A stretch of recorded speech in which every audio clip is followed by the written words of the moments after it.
पिछले जो सरकारों के दौरान दिवाली वाले दिन का जो डाटा था और अगले दिन का डाटा था, हमारे कार्यकाल में वो डाटा कम हुआ है, बढ़ा नहीं है, कतई नहीं बढ़ा है दिल्ली के लिए लगातार। तो ये कुछ नया नहीं है, जो है ये जो चल रहा था उसी पैटर्न पे है, परंतु पहले से कम है। जबकि लोगों ने खूब दीपावली भी मनाई, सारे काम किए।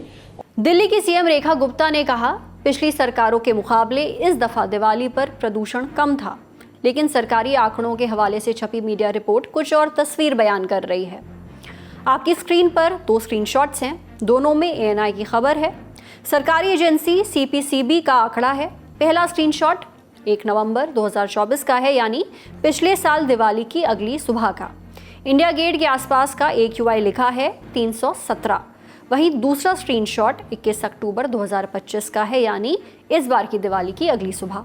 जगह वही है, लेकिन इस बार AQI है 342। जैसा कि हमने कल के ललन टॉप शो में बताया था, AQI यानी एयर क्वालिटी इंडेक्स प्रदूषण नापने का एक पैरामीटर होता है। हवा में पॉल्यूटेंट्स की मात्रा जितनी ज़्यादा होती है, AQI उतना ज़्यादा होता है। जितना ज़्यादा AQI उतनी खतरनाक हवा। मीडिया रिपोर्ट बता रही हैं कि पिछले 3 सालों की तुलना में इस दफ़ा दिवाली की हवा ज़्यादा ख़राब थी। इंडियन एक्सप्रेस ने CPCB के ही आंकड़ों के सहारे बताया कि पिछले साल दिवाली के दिन दिल्ली का AQI 328 था, जो इस दफ़ा 345 हो गया। अंग्रेजी अखबार लाइफ मिंट में छपी रिपोर्ट के मुताबिक दिल्ली की हवा मंगलवार यानी 21 अक्टूबर की सुबह 5 सालों में सबसे खराब हो गई। रिपोर्ट में ये बात सेंट्रल पोल्यूशन कंट्रोल बोर्ड के डेटा के हवाले से लिखी गई है। बताया गया है कि दिवाली के बाद PM 2.5 का औसत दिवाली से पहले के स्तर से 212% ज़्यादा है। AQI नापने वाली अंतर्राष्ट्रीय एजेंसियों के आंकड़े तो दिवाली के दिन दिल्ली का AQI 1000 के पार बता रहे हैं। हम उससे इतर केवल सरकार की ही एजेंसी के आंकड़े देखें तो तस्वीर कहीं से भी सुखद नहीं है। ये तब है जब पंजाब में इस बार आई बाढ़ से फसल कटाई में देरी हुई। नतीजा, पंजाब हरियाणा में इस दफ़ा पराली जलाने में 77% कमी आई है। यानी प्रदूषण में वृद्धि का दोष अकेले पराली जलाने पर नहीं मढ़ा जा सकता। लेकिन इस समस्या की वजह क्या हैं? सुप्रीम कोर्ट की गाइडलाइंस का सख्ती से पालन नहीं होना। कोर्ट ने इस बार ग्रीन पटाखों को तय समय में जलाने की इजाज़त दी थी, लेकिन नियम की धज्जियां कैसे उड़ाई गईं, ये दिल्ली वासियों का दिल जानता है और जानते हैं उनके फेफड़े। कई सुद्धिजनों ने भी एक्स पर समस्या को हाईलाइट किया। उनमें से एक है अमिताभ कांत। वो सरकार को नीति निर्माण और मार्गदर्शक देने वाली एजेंसी नीति आयोग के CEO रह चुके हैं। दिल्ली की अगली सुबह उन्होंने एक्स पर लिखा, हवा की क्वालिटी नापने वाले दिल्ली के 38 में से 36 मॉनिटरिंग स्टेशन रेड जोन में हैं। कई महत्वपूर्ण इलाकों में AQI 400 के पार है। दिल्ली दुनिया की सबसे प्रदूषित राजधानियों में है।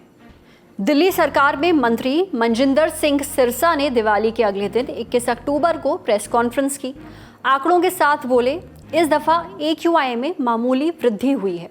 दिल्ली सरकार के नुमाइंदे और सोशल मीडिया पर ट्रोल आर्मी ये जताने की कोशिश कर रही है कि इस बार चीज़ें पहले से ठीक हैं। उनकी बात सच मान भी लें तो भी चिंता तो जग जाहिर है। कम होकर भी कितना कम, कितना स्मॉग इंसानों के लिए गुड स्मॉग होता है। सवाल यही है कि दिल्ली वासियों को जहर क्यों पीना पड़ रहा है। दिवाली 2025 में दिल्ली के प्रदूषण का हाल WHO की लिमिट से 100 गुना ज़्यादा बढ़ गया है। तो समाधान क्या है? कब वो दिन आएगा जब दिवाली की अगली सुबह दिल्ली वासियों को आंखों में जलन महसूस नहीं होगी? वो दिन कब आएगा जब दिवाली की अगली सुबह दिल्ली के लोगों को मास्क लगाने की चिंता नहीं करनी होगी? क्या इस धुएं वाली रात की कोई सुबह होगी? क्या आर्टिफिशियल रेन से समाधान निकल जाएगा? पिछली सरकारों ने ऑड इवन का मॉडल भी लागू करके देख लिया, अंतर कुछ नहीं पड़ा। सल्यूशन क्या होगा ये सरकारें तय करें। जनता के लिए वादों को केवल घोषणा पत्र तक सीमित ना रखें। साफ हवा भारत के हर नागरिक का मूलभूत अधिकार है, वो उसे मिले